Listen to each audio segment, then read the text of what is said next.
오늘도 말씀을 깨닫는 은혜와 함께 하나님 나라를 누리는 복이 있기를 주님의 이름으로 축원합니다. 오늘 본문의 말씀은 한나의 찬양이 기록되어져 있지요. 한나는 본래 아이가 없어 얼마나 고통스럽고 괴로웠는지 몰라요. 그러나 하나님께서 그를 생각하셨고 그러므로 아이를 주셨고 그리고 이제 이 모든 것을 통해 하나님이 누구신지를 경험하며 그 하나님을 찬양하고 고백한 것이지요. 우리가 성경에 기록되어 있기 때문에 이런 것은 어떤 특별한 자만 하는 것 같지만 모든 믿는 사람들이 삶 속에서 하나님의 은혜를 경험하고 그 은혜를 자연스럽게 고백하면 그게 찬양이 되는 거예요. 어떤 찬송가를 아니면 찬양을 우리가 노래로 불러서 찬양이 되는 것이 아니라 찬양의 가장 핵심의 요소는 음악이나 노래에 있지 않고 가사, 고백에 있어요. 우리가 하나님을 누구라 고백하느냐. 그러니까 아무리 찬양을 멋들어지게 불러도 그것이 그냥 기술적으로, 기교적으로 노래라면 하나님께 찬양이 되지 못해요.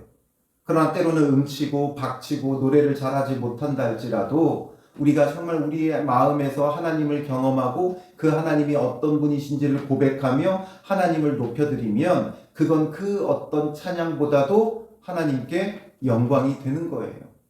그래서 제가 가장 기억에 남는 특송이 있는데 어릴 적에 교회에서 이제 권사님들, 나이 많은 집사님들이 있는 여전도회, 그러니까 제가 있던 교회에 가장 나이 많은 여성분들의 여전도회가 한나 여전도회였어요.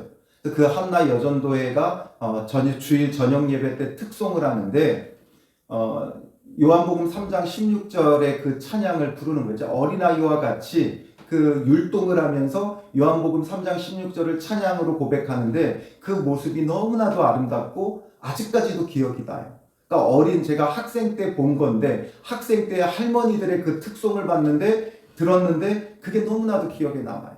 정말 하나님을 너무나 기뻐하며 독생자 그리스도를 통한 구원을 율동하며 찬양하는데 그게 정말 잊혀지지가 않아요. 그런데 그날 반주자가 반주를 못했대요.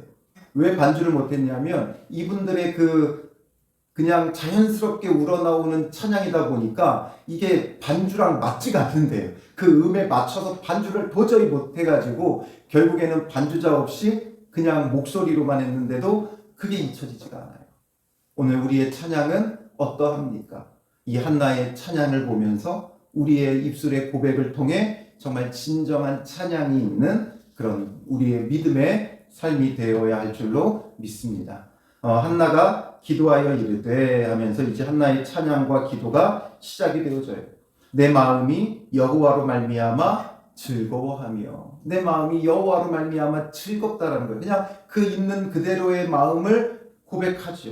그런데 본래 한나는 마음이 어떠한 자였어요? 원래부터 그 마음이 기쁜 자가 아니었죠. 1장 10절에 보면 한나가 마음이 괴로워서 여호와께 기도하고 통곡하며 본래는 그 마음이 괴로운 여인이었어요.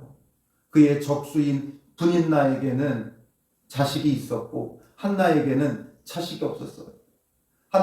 자식이 없는 게 뭐 수치가 된다거나 부끄럽다거나 그게 어떤 그의 뭐 잘못이라거나 이렇지 않지만 그 당시에는 그렇게 여겨졌어요.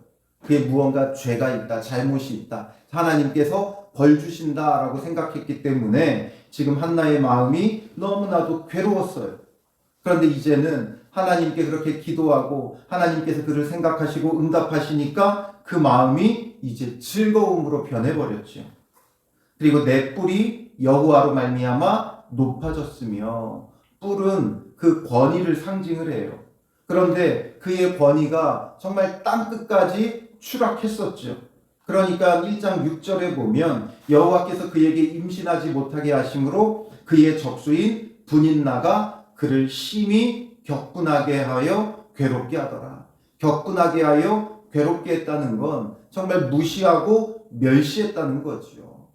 그러니 그의 명예가 땅끝까지 추락했어요. 남편의 각별한 사랑을 받아도 갑절의 분깃을 얻어도 그의 명예는 땅끝까지 추락할 수밖에 없었어요.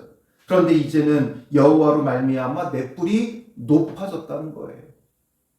이 뿔이라는 건 머리를 높이 치켜든 들소의 모습을 표징화하면서 말하는 거예요.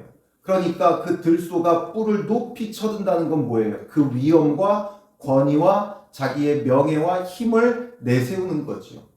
그런데 그거를 땅 끝에 처박을 수밖에 없었던 여인이 이제 여호와로 말미암아 다시 자기의 뿔을 들며 영화롭고 영광스럽게 되어졌다는 거예요. 그리고 내 입이 내 원수들을 향해 크게 열렸으니, 원수들을 향해 크게 그 입을 열었다라는 거예요. 본래 한나의 입은 어땠어요? 1장 13절에 보면 한나가 속으로 말하매 입술만 움직이고 음성은 들리지 아니하므로 소리를 낼 수 없었어요. 그 고통 가운데 신음하며 그 무엇도 말할 수 없는 여인이었어요. 하나님 앞에 기도하는 것조차도 크게 외치지 못하고 그렇게 입술만 움직일 수밖에 없는 신음하고 고통하고 있었던 여인이었어요. 그런데 이제 내 입이 내 원수들을 향해 크게 열렸다라는 거죠. 이게 어찌된 일이에요? 내가 아들을 얻었기에 그것으로 인하여 당당해져서가 아니라 이는 내가 주의 구원으로 말미암아 기뻐함이니이다. 주의 구원으로 말미암아라는 거예요. 아들이 있어서 이제 아들을 내세우며 그 뭔가를 보여주고자 하는 것이 아니라 이 모든 것을 통해 무엇을 경험한 거예요? 주의 구원을 경험한 거예요. 하나님의 구원이 어떤 것인지를 배웠고 하나님의 구원이 어떠한지를 경험하게 된 거예요.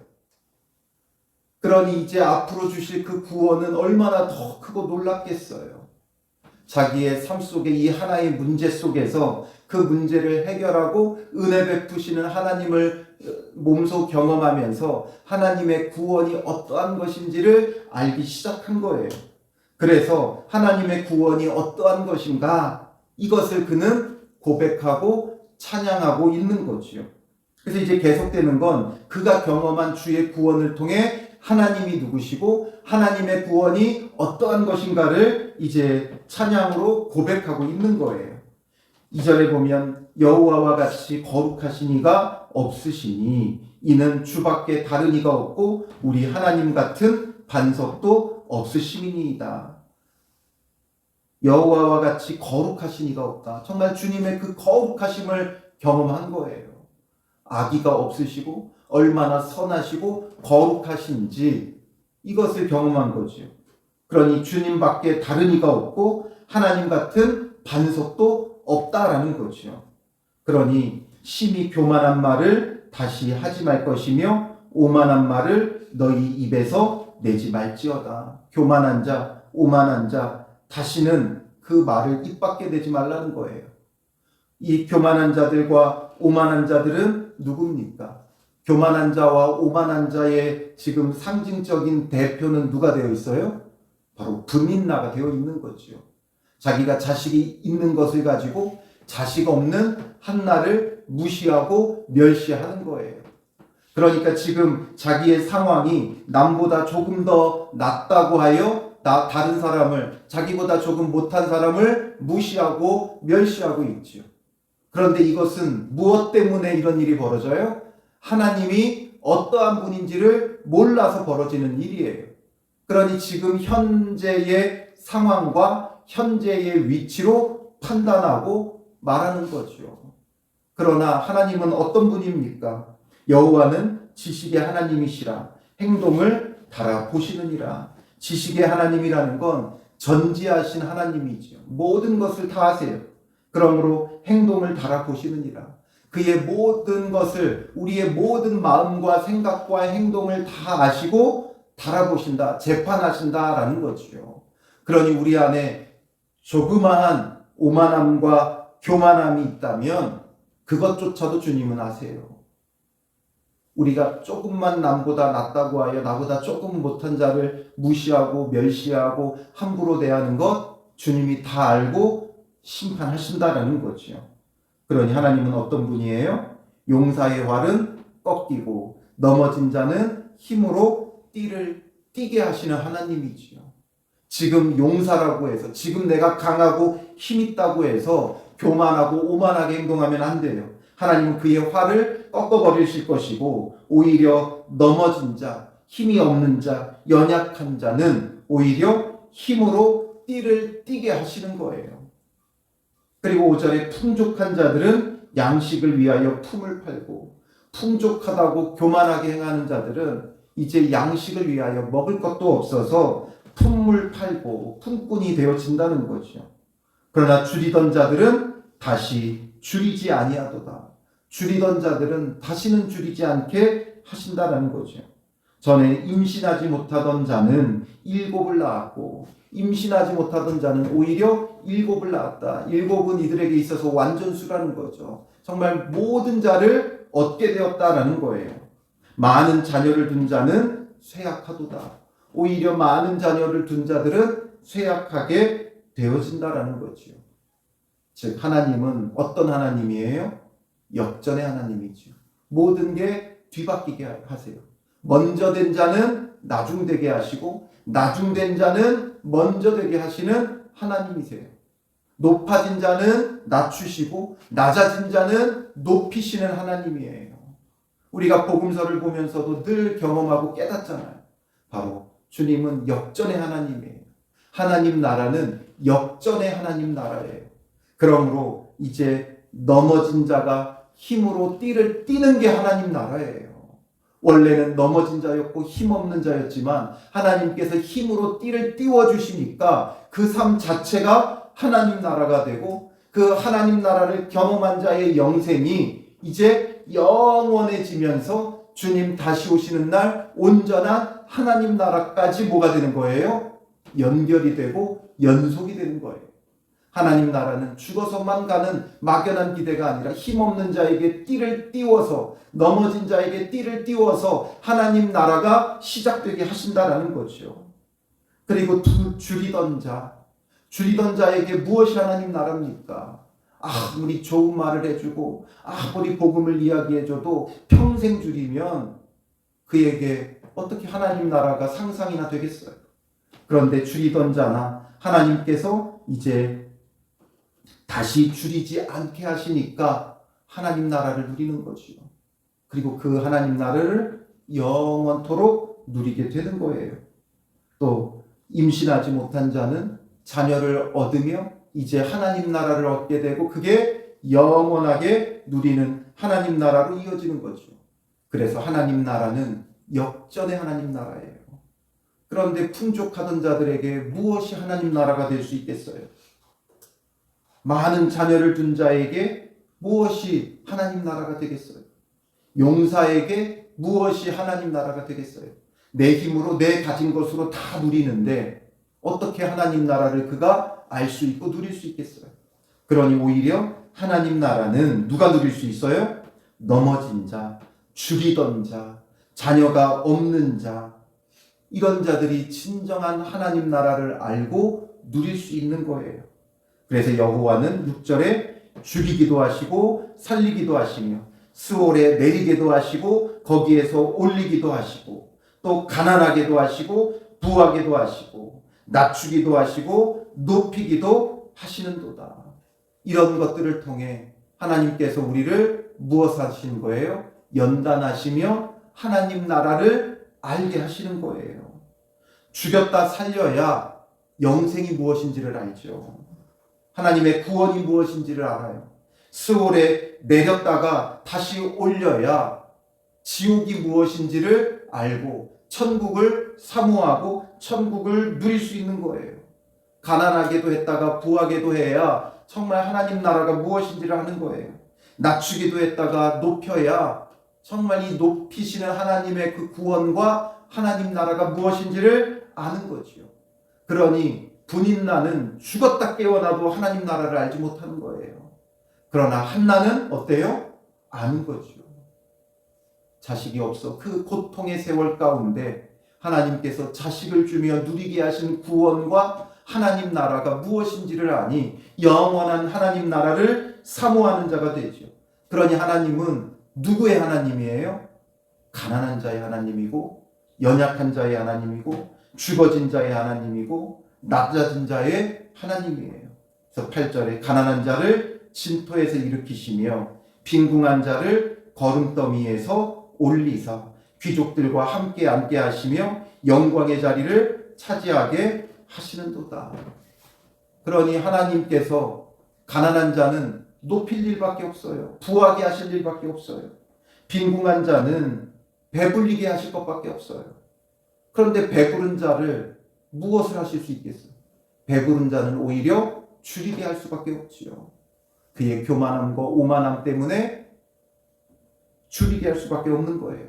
힘 있는 자는 넘어뜨리는 것밖에 주께서 할 수 있는 게 없어요. 왜냐하면 교만함과 오만함을 꺾어야 되니까 그렇죠. 그러니 9절에 그가 그의 거룩한 자들의 발을 지키실 것이요 악인들을 흑암 중에서 잠잠하게 하시리니 힘으로는 이길 사람이 없음이로다. 힘으로 이길 자가 없으니까 하나님께서 거룩한 자들은 지켜주시고 악인들은 잠잠하게 하는 것밖에 없어요. 그 상황을 바꿔야 그들이 무언가를 깨닫죠. 여호와를 대적하는 자는 산산이 깨어질 것이라. 하늘에서 우레로 그들을 치시리로다. 여호와께서 땅끝까지 심판을 내리시고, 즉 하나님의 심판을 피할 수가 없다는 거죠. 피할 수 없는 하나님의 심판이 있다는 거예요. 그리고 결론이 뭐예요? 한나는 이 모든 것을 경험하면서 그가 고백하는 결론, 핵심은 자기 왕에게 힘을 주시며 자기의 기름 부음 받은 자의 뿔을 높이시리로다. 자기 왕, 기름 부음 받은 자, 바로 구원자를 바라보는 거예요. 그러므로 하나님이 주실 그 구원자가 자기 왕에게 힘 주시고 뿔을 높이셔서, 이것이 어떤 표현이냐면 통치와 심판이에요. 그래서 참된 왕을 통해 하나님께서 통치하시고 심판하신다라는 거지. 그러니 그 참된 왕 메시아 그리스도까지 바라보는 찬양의 고백이에요. 그런 하나님께서, 역전의 하나님께서 자기 왕을 통해 하나님 나라를 이루게 하신다는 거지요. 그래서 이 일을 위해 지금 하나님께서 누구를 보내신 거예요? 사무엘을 보내신 거죠. 그 사무엘을 낳은 자가 한나예요. 그러니 이 사무엘을 통해 다윗 왕이 세워지고 다윗 왕을 통해 그리스도가 오게 되는 거지요. 이 중요한 일을 감당하는 사사요, 선지자요, 제사장의 역할을 하는 사무엘의 어미가 되어지는 이 영광을 한나는 누리게 된 거지요. 분인나는 자식이 아무리 많아도 그 자식들 때문에 속만 썩지 그가 어떻게 아무것도 없어요. 자식 많다고 자랑하고 한나를 무시하고 멸시한 결과예요. 그러나 한나는 자식이 없어서 고통과 눈물의 세월을 보냈지만, 그러나 하나님께서 사무엘을 통해 그 모든 것을 위로하여 주시고 이제부터 그의 삶은 고통이 아니라 하나님 나라를 누리는 인생이 되어져 버리는 거죠. 그리고 그 고백의 찬양, 이게 바로 오늘 본문의 내용이에요. 그러니 오늘 우리에게 이게 무엇을 말합니까? 우리에게 말하는 것은 결국에는 높아져 있는 자는 낮아질 것이고 낮아져 있는 자는 높아질 거라는 거예요. 그러므로 우리가 지금은 낮아져 있다 할지라도 주님께서 높이실 것이기에 높이시는 그 주님을 통해 하나님 나라를 얻고 그 하나님 나라를 영원토록 그리스도와 함께 누리는 자가 되라는 거지요. 그러나 반대로 높아진 자는 하나님께서 낮추실 것이기에 교만하지 말고 오만하지 말라는 거예요. 그러니 우리가 이것을 통해 알 수 있는 참된 지혜와 진리는 뭐예요? 우리의 현 상황으로 무엇을 판단하거나 행동하지 말라는 거지요. 결국 여기에서 우리가 정말 조언으로 얻을 수 있는 게 있다면 이 또한 지나가리라 라는 거예요. 이 또한 지나가리라. 이 말에 얽힌 일들을 여러분 잘 아시죠? 한 왕이 이 세공업자에게 이제 명을 내려요. 내가 전쟁에 나가서 승리할 때 그 승리로 인하여 교만해지지 않고, 또 내가 패배했을 때 이것으로 인해 내가 낙심하고 쓰러지지 않을 그런 문구를 새긴 반지를 하나 만들어 오라고 하죠. 그런데 그 세공업자가 열심히 반지는 아름답게 만들 수는 있으나 거기에 도무지 무슨 문구를 쓸지를 몰라요. 그래서 지혜롭다는 왕 솔로몬을 찾아가 묻죠. 그러니 솔로몬이 말해준 그 문구가 바로 이 또한 지나가리라 라는 거예요. 승리했다고 교만해지지 말라는 거죠. 승리도 지나가요. 또 패배했다고 낙심하지 말라는 거예요. 이것도 다 지나가요. 그러니 결국에는 그 상황이 바뀔 것밖에 없어요. 승리했던 자는 패배할 때가 오고 패배했던 자는 승리할 때가 오는 거죠. 그러니 우리가 이런 것 속에서 우리의 처한 상황 속에서 어렵다고 낙심할 것도 없고 뭔가 나은 게 있다고 교만할 것도 없고 그저 우리는 무엇만 바라보면 돼요? 주님께서 힘을 주신 왕, 주께서 기름 부으시며 뿔을 높이신 바로 그리스도만 바라보면 되는 거예요. 그리스도 앞에서 우리는 늘 겸손하고 늘 낮아지고 그 그리스도만을 믿고 따르는 믿음의 사람이 되면 하나님의 구원이 우리 가운데 절로 이루어지는 거죠. 그러니 이 또한 지나간다. 우리의 상황이 영원할 것 같지만 지나고 나면 아무것도 아니에요. 내가 왜 고작 그것 갖고 고민했을까? 왜 그것 가지고 염려했을까? 하는 때가 와요. 또 반대로 내가 왜 그것 가지고 교만했을까? 내가 왜 고작 그까짓 것 가지고 그게 영원할 줄 알고 그렇게 했을까? 후회하는 날이 와요. 그러니 주님 안에서 역전되어질 것을 보며 잘 될수록 우리는 뭐 해야 돼요? 겸손하고 스스로 낮아져야 돼요. 그렇지 않으면 주님께서 낮추시면 정말 땅끝까지 스올까지 내리시는 거예요. 그리고 스올에 내려간 것처럼 땅끝에 이른 것처럼 고통스럽다고 해도 낙심할 필요가 없어요. 왜냐하면 이제 끝이니까 올라올 길밖에 없어요. 물에 빠져도 물 밑바닥까지 내려가면 땅을 차고 올라오게 되어 있어요. 그러니 주님 안에서 낮아진 자는 주님의 구원을 소망하며 주를 의지하면 되는 것이고 높아진 자는 나보다 더 높으신 하나님 앞에 겸손하게 낮아지면 되는 거예요. 그러면 하나님의 이 구원은 우리 삶 속에 하나님 나라로 다가오게 되어지는 것이죠. 그러니 이제 이렇게 찬양한 한나는 엘가나는 라마의 자기 집으로 돌아가고 그 아이는 어떻게 해요? 제사장 엘리 앞에서 여호와를 섬기게 하죠. 이 아이 때문에 얻은 영광이지만 이 아이를 붙들지 않아요. 이 아이를 붙들면 결국에는 한나도 어떤 자가 돼요? 교만한 자가 되죠. 오만한 자가 돼요.